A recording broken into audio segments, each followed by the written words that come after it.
Hey everybody, Greg Wintereg here. So thank you for joining me live today on LinkedIn, YouTube, however it is that you're finding me here today. And I'm going to go, I want to talk to you for about 15, 20 minutes here because we are doing a live private training that we are launching on Tuesday, December the 8th at noon. And I would love to know more about you, your business, what kind of help you need. And we're doing this here at Matterhorn so we can help more people on a more grand scale in a shorter period of time. And today I want to talk to you about the biggest reason for failure. Believe me, I've had my ups and downs in business. If you're an entrepreneur, you're definitely going to have your ups and you're going to have your downs. And I guess there would be a situation where you would have very few downs, but then if you don't have any downs, you probably don't have any ups. So there isn't too far to fall if you never get up on the first step of the ladder. And I want to talk for just a second about what I think qualifies me to even be a mentor, to have started Matterhorn, and to be helping clients the way that we help them, and some of the challenges that I have to get the clients through. So what is the biggest reason for failure? You know, you can say, well, it's the economy, the price of gasoline, the interest rate.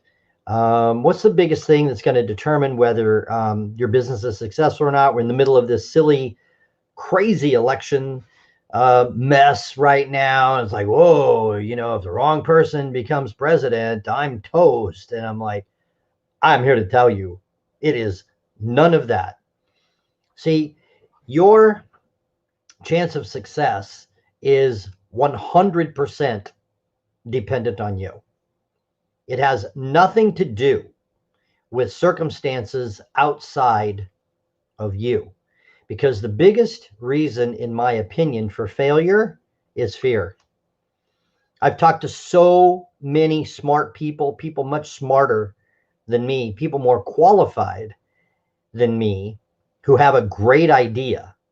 And they say, hey, Greg, what do you think about this idea? I'm like, well, that's an amazing idea. You should do that. And then they kind of hang their head and leave. And why does that happen? They asked me their opinion about their idea. I gave them their opinion. I really am not a BSer. I call it the way I see it. If I think it's a dumb idea, I'll say it. And I think, no, it's a great idea. You should go do that. And then, you know, run into them months later, a year later. So, hey, did you ever do that thing? Nah, you know, it's just too risky. So let me just give you a short story. And I you know, honestly, it's kind of funny. I've had my share of failures, but I've also had my share of successes. And when I talk about my success, I guess some people could look at it like I'm bragging or I need some sort of acknowledgement or recognition, but I actually don't. And by the way, I am keeping an eye on the comments section. So if you have a comment, please go ahead and make it. Let me know where you're at while you're watching today, what state, I don't know, maybe what country. So just throw any comments, or if you have a question, by all means, throw it out there. So at any rate, I'm just going to tell you what happened in my practice, my dental practice. So I graduated from dental school in 81, opened my practice, bought a little practice. And basically by 1992, things were not good. The economy had crashed. There was a recession. Bill Clinton had just taken over for George Bush the first. And I was in a little town. We lost our anchor store. The strip mall is now empty. There's my dental office and 100,000 square feet empty, and a public laundromat, which did not bring in people that could afford a whole lot of dentistry. And so I had all kinds of excuses and reasons. And I became a client at a dental practice management training company. Now, I'd had 6 different consultants who came to the office and told me what to do. I had $60,000 worth of consulting in the 80s. But I went to this company like, we're not coming to your place. You're going to sit down. You're going to do the course. You're going to do the seminar. You're going to learn how to market. You're going to learn how to sell. You're going to learn how to hire, organize, manage. And I did business training. I learned business basics. And within 12 months, I went from a practice that was so empty, I was ready to lay off half the staff and possibly have to associate with somebody in South Bend, which was 45 minutes away, just to pay my bills, 12 months later, the business doubled. I had an associate. I trained an office manager on the whole system and was making more profit than I had made working full-time, only working about 22 hours a week. So how did that happen? Well, I had to apply. I had to learn business. I had to learn business basics, and I had to go back and I had to do it. Now, by the time you're 38 and you're making more money than you'd ever made, I mean, I already have my first Corvette. I had a little Cessna airplane. We had a great house. I'm working 20 hours a week. We take vacation whenever we want. It's kind of like, that's really awesome, but it was a little boring, honestly. So I was going to open up another location, and the partners heard of that at the management company and like, wait a minute, time out. Before you do that, expand your dental machine. Why don't you just come and be a partner here at the management training company? And we teach dentists, and you're applying it as well as anybody we've ever trained, etc. And so literally in a 3-hour discussion at a Greek restaurant in downtown Chicago, I decided to sell the house, sell the practice, and move to Chicago. And really, it was a new company. The company is only 3 years old. And so I sold everything, the practice, the house, we moved to Chicago. And today, that company is arguably the largest of its kind in North America. It's over 25 years ago now, but we have over 1,000 clients at any one time, clients in 48 states, half the provinces in Canada. We have a 55,000 square foot training center in St. Petersburg, Florida. We have a satellite office in Anaheim. So the end of the story is great, but I had plenty of people thought that I was crazy. And they told, not me, they told my family, they told my wife I was crazy. They told my mom and dad I was crazy. I mean, the kids at that time, Abby and Vince and Neil were only like, Abby was 1 and I think Neil was 6 and Vince was 10. I mean, the kids were little yet, but it's like, so how in the world could I make that decision to go from some ideal lifestyle to doing something crazy in a business that I had never done before? And it was a brand new company. There wasn't a lot of money in the company at the time. I definitely didn't move for money. As a matter of fact, I made less money for 3 years working there, working triple the hours. But why was I not concerned? Well, I wasn't afraid. Now, there were certain things that could have gone wrong, but I'll tell you, I just have confidence in myself to outwork it. I don't think I'm the smartest guy in the room, but I don't think there's anybody that's going to work harder than me. So if I went and made this move, what could I fall back on? Well, I could fall back on dentistry. I signed a restrictive covenant when I sold the practice. I couldn't go back to the same town. I'd have to go to a new town in a new city in Indiana. I still have my dental license, but I guess here's the point. The biggest reason for failure is fear, because what fear does is it freezes us. We're like, oh my gosh, if I do that and it goes wrong, I'm dead. And really, it's kind of like I'm going to jump out of an airplane without a parachute. Okay, I'm going to die. No, it's not like I'm going to jump out of an airplane with a parachute. If that chute doesn't open, there's a backup chute. And so every now and then the backup chute doesn't open. I've heard that story, but that's so rare. So I'm probably going to be fine. So I have my backup plan and I just charged on. And so you have to overcome your fear. And let me tell you, for me, that there, by all means, if you're going to succeed in business, you're going to take risks and you're going to fail. You're going to fall on your knees. You're going to skin your knees. You're going to break your nose. But for me, what cures fear is action. I just start. And I talk about this in my book, Fun at Work. And this is a whole chapter in the book. So you have to confront and overcome your fear. And for me, the way I overcome fear is I start. I do something. I have a strategic plan. Well, first of all, I have a basic purpose. So my basic purpose is, who am I going to help? And people say, well, why did you do that? Well, I'll tell you, I'm very passionate about dentistry. By the way, people with teeth live 10 years longer than people without teeth. That research has been out there since the 60s. So if you haven't seen a dentist in a while, by all means, go see a dentist. It's good for your body.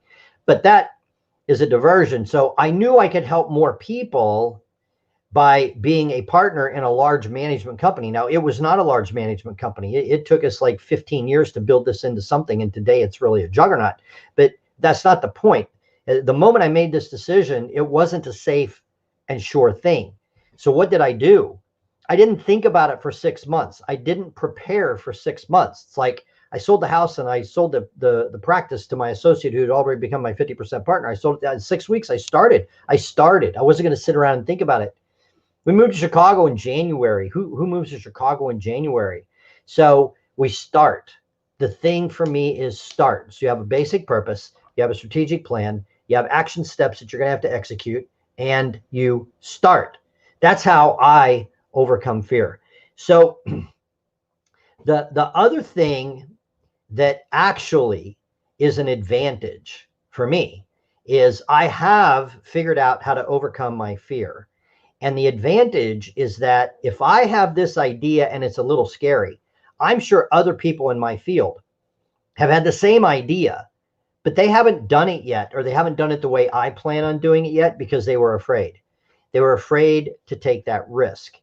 And so now I get in and I figure out my new strategy. I take my steps, and I don't really have any competition in that arena because other people have been too afraid. Or maybe they started and failed and quit. And so I want to read to you. I found some amazing, amazing quotes online. And I'm just going to read to you out of my book here. Okay. So one of the more famous quotes on fear is Franklin Delano Roosevelt, former president of the United States. The only thing we have to fear is fear itself. So all of that was going on during World War II. And his sidekick, quote unquote, Winston Churchill at the time with the Allied forces out of England, your greatest fears are created by your imagination. Don't give in to them. And so then also from Churchill, he says, a pessimist sees the difficulty in every opportunity. An optimist sees the opportunity in every difficulty. So it's real interesting that we've had a difficult year here in America, actually in the world. So we have the COVID lockdown. Is it going to spike again? Is it going to rebound? Here we are in December. It's going to get worse, whatever. And here at Matterhorn, we've tripled. Now, we didn't have any idea what was going to happen. We actually lost some clients. We had a restaurant owner. I mean, he was shut. He can't pay us for mentoring if there's nothing to mentor. And we lost a couple of other clients, but we've actually tripled since we got kicked out of our space share, March the 13th, Friday the 13th. Huh, interesting coincidence. But the point is, we didn't know, and we figured it out. And we would love to help you figure it out, because right now there are opportunities in every sector, in every industry, even in the restaurant industry. And we did a video on this probably 6 or 8 weeks ago. There's a young gal, I think she's only like 30, 32 years old, that has a restaurant in Philadelphia. And her restaurant was doing very well, had like 125, 150 employees, and then it gets shut down. Well, what's interesting is she had to let some employees go. She had to completely rework everything, and the restaurant has now tripled. Now, it doesn't look like the same restaurant. The menu is different. The service is different. They now have takeout, delivery, etc., and things are starting to build back up again. But see, while other restaurants were closed, this restaurant tripled. Am I making my point? So there is opportunity right now. You just can't not be frozen with fear. Some of the other quotes here are really fantastic. There's a Japanese proverb, and that's the only, it just says Japanese proverb. Fear is only as deep as the mind allows. See, fear, it really is internal. It's not external. It's not what's going on out there. You're stopping yourself. Seneca, Roman philosopher and statesman. We are more often frightened than hurt, and we suffer more from imagination than from reality. So we sit over here and we just kind of like get ourselves all worked up. And Ralph Waldo Emerson, great author, fear defeats more people than any other one thing in the world. And then finally, Nelson Mandela, former president of South Africa. I learned that courage was not the absence of fear, but the triumph over it.